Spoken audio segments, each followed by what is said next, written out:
Dentro de 2 semanas concluirá la audiencia de imputación al fiscal Daniel Hernández, a quien uno de sus colegas le imputa haber intentado intimidar al organizador de los sobornos de Odebrecht para que no declarara contra Néstor Humberto Martínez en Estados Unidos. El fiscal investigador del escándalo de corrupción de Odebrecht, Daniel Hernández, uno de los más destacados investigadores de la Fiscalía General desde hace 20 años, fue señalado esta semana por la misma Fiscalía de ser el presunto autor del delito de prevaricato por omisión, porque al parecer no le dio trámite correcto ni oportuno a las órdenes internacionales de captura contra 3 directivos brasileros de Odebrecht. Los elementos de la amenaza. También se le señaló de amenazar al testigo Otto Bula, quien ya pagó condena por haber recibido sobornos de esa firma constructora. Cuando presuntamente abordó al señor Otto Nicolás Bula para, a manera de intimidación, manifestarle la preocupación, entre otros, del doctor Martínez Neira por las declaraciones que iba a suministrar ante la justicia colombiana y americana, aparentemente relacionadas con él. El fiscal de su caso acusa a Hernández de, presuntamente, haber intimidado al testigo Bula para que no contara lo que sabría en contra del abogado Néstor Humberto Martínez Neira, quien fue, además de fiscal general, apoderado del socio colombiano de Odebrecht, el Grupo Aval. Relevante. Daniel Hernández, en su defensa, mostró mensajes de celular que se cruzó con el declarante Otto Bula, con los que busca demostrar que el propio testigo denunciante lo elogiaba y bendecía al otro día de que hubiera sido supuestamente amenazado por él. Otto Nicolás Bula, del día siguiente a la amenaza, 23 de junio del año 2022. No habían transcurrido ni 24 horas y el ciudadano se comunicó conmigo. Doctor, muy buenos días, me manifiesta el señor. Dios te bendiga. Bendice a quien lo amenazó, honorable magistrado.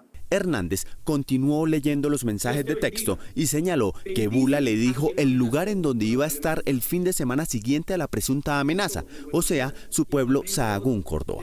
Entonces observe usted, su señoría, cómo esta persona que intimide el 22 de junio, el 23 de junio me bendice y me avisa dónde va a estar. Con esas pruebas, Hernández quiere demostrar que no existió ninguna amenaza. No obstante, su colega, fiscal Víctor Salcedo, cree firmemente que Hernández actuaba como investigador, pero no de manera independiente, sino protegiendo a Martínez Neira y a sus clientes colombianos. Usted, doctor Hernández, amenazó al ciudadano Otto Nicolás Bula al advertirle que Néstor Humberto Martínez Neira y Sarmiento Angulo estaban preocupados y molestos por cuanto él, Bernardo Elías y Sebastián Correa estaban teniendo acercamientos con la justicia para hablar de ellos. El fiscal imputado advirtió que encontró alrededor de 16 falsedades en el testimonio de Bula.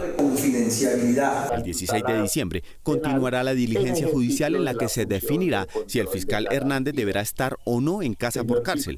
Un destino paradójico después de que él ha pedido prisión para centenares de delincuentes. Y empezamos con la información del día, una carta que el exfiscal Néstor Humberto Martínez le envió al Departamento de Justicia de Estados Unidos y que fue revelada hoy por el diario El Tiempo parece una defensa anticipada de un proceso en su contra que presuntamente iniciarían las autoridades de ese país.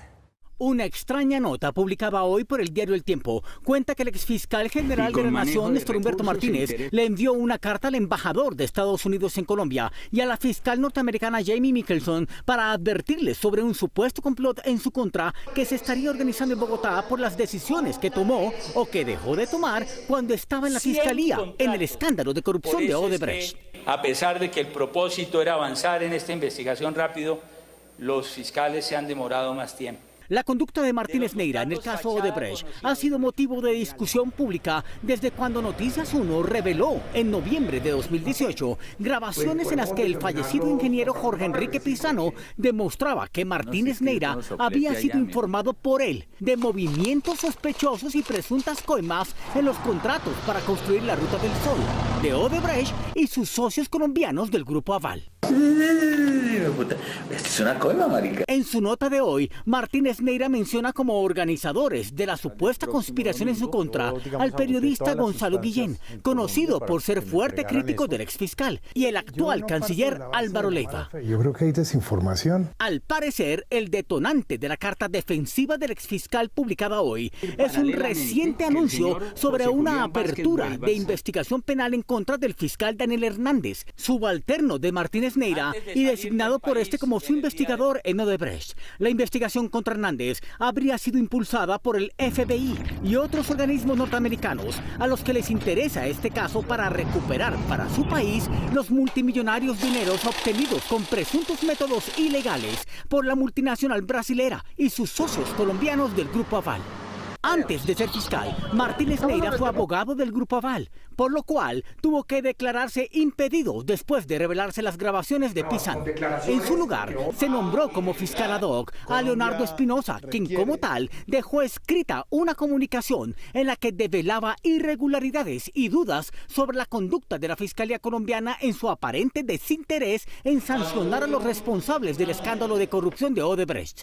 Las órdenes de captura en contra de los señores Eder Paolo Ferracuti, Marcio Marangoni y Hamilton Hideaki Sendai, emitidas el 20 de julio de 2017, solo se radicaron ante el CIAN el 13 de agosto de 2018, esto es, 388 días después de su emisión. La carta de defensa anticipada del exfiscal al embajador y la procuradora de Estados Unidos demostraría que teme que sea cierta la versión del periodista Gonzalo Guillén, advertida desde hace varios meses en el sentido de que la justicia de ese país va a requerir a Martínez judicialmente.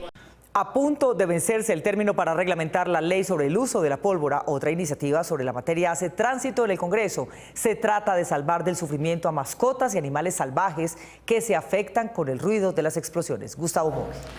Mónica, se pretende que la nueva pirotecnia no tenga sonido para no perturbar a la fauna silvestre ni a las mascotas, que pasan angustiados y desorientados los momentos de la celebración navideña humana. Desde el pasado 30 de junio del presente año fue aprobada la ley que regula el uso, fabricación y venta de pólvora y productos pirotécnicos. Sin embargo, hasta el momento no ha sido reglamentada y por lo mismo aún no se aplica. Estamos a pocos días del Día de Velitas, día donde mayor número de quemados tenemos, sobre todo de niños, y lastimosamente el gobierno nacional no ha hecho absolutamente nada desde su posesión para reglamentar esta ley y para evitar niños quemados en estas vacaciones. La representante por la Alianza Verde, Catherine Miranda, durante su primer periodo como congresista, presentó la iniciativa y alcanzó su aprobación. Al no estar reglamentada la ley, no puede sancionarse a quienes la inflijan. La ley estima sanciones pecuniarias así: hasta por 200 salarios mínimos legales vigentes para quienes incumplan la reglamentación, de 100 a 300 salarios mínimos legales vigentes para quienes fabriquen artículos pirotécnicos o fuegos artificiales que contengan fósforo blanco o clorhidrato. Esta reglamentación podrá prohibir el uso por parte de personas no expertas de artefactos pirotécnicos. Le pido a la ciudadanía que de verdad nos ayude a presionar al gobierno nacional para que haya una reglamentación y que el gobierno nacional tenga la posibilidad de hablar con los entes territoriales y que haya un trabajo conjunto de entes territoriales, gobierno nacional, para evitar los quemados. Actualmente en el Congreso se tramita otro proyecto de ley, también de la Alianza Verde, que promueve la insonorización de la pólvora en los espectáculos pirotécnicos.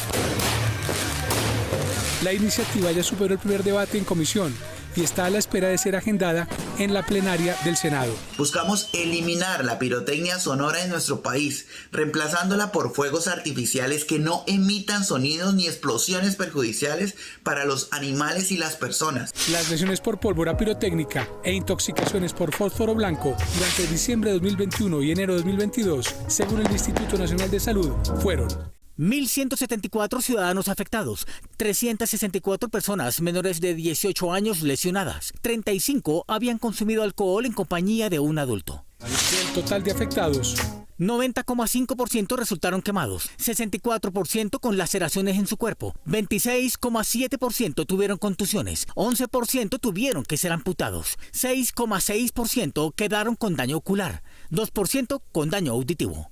El plazo máximo para la reglamentación de la ley, que ya fue sancionada por el anterior gobierno nacional, es el 30 de diciembre.